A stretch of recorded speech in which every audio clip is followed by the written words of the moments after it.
समुद्र पर चल गई और किनारे आ गई। चींटी ने कबूतर से कहा, धन्यवाद, तुमने मेरी जान बचाई। कुछ समय बाद चींटी ने एक शिकारी को कबूतर को पकड़ने के लिए आते देखा। वही कबूतर था जिसने चींटी की जान बचाई थी।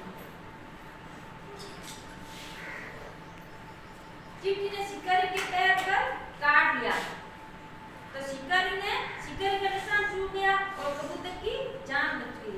कबूतर ने चींटी को धन्यवाद दिया और कहा, तुमने मेरी जान बचाई। और कबूतर और चींटी हमेशा के लिए दोस्त बन गए। इससे हमें एक नैतिक शिक्षा मिलती है कि हम एक दूसरे की मदद करेंगे तो वो भी हमारी कोई भी समस्या आने पर मदद करेगा। तो दोनों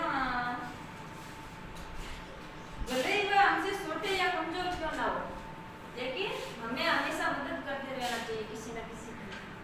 जो हमेशा अपने दोस्तों की मदद करनी चाहिए, चाहे कोई भी परिस्थिति हो। हमें कभी भी घमंड नहीं करना चाहिए और हमेशा विनम्र रहना चाहिए, शांत व्यवहार रखना चाहिए, कभी भी गुस्सा नहीं करना चाहिए।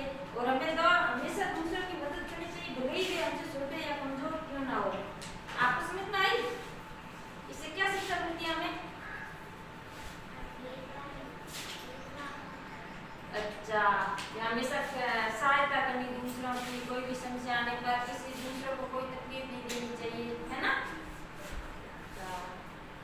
तो मैं आपको क्वेश्चन करूं, चींटी ने किसकी जान बचाई थी? कबूतर की। अच्छा, और कबूतर ने क्या फेंका था? खड़े होकर जवाब दो, कौन देगा?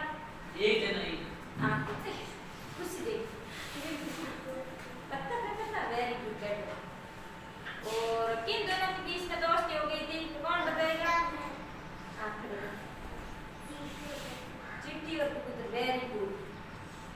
और शिकारी के पैर पर किसने डंक मारा था?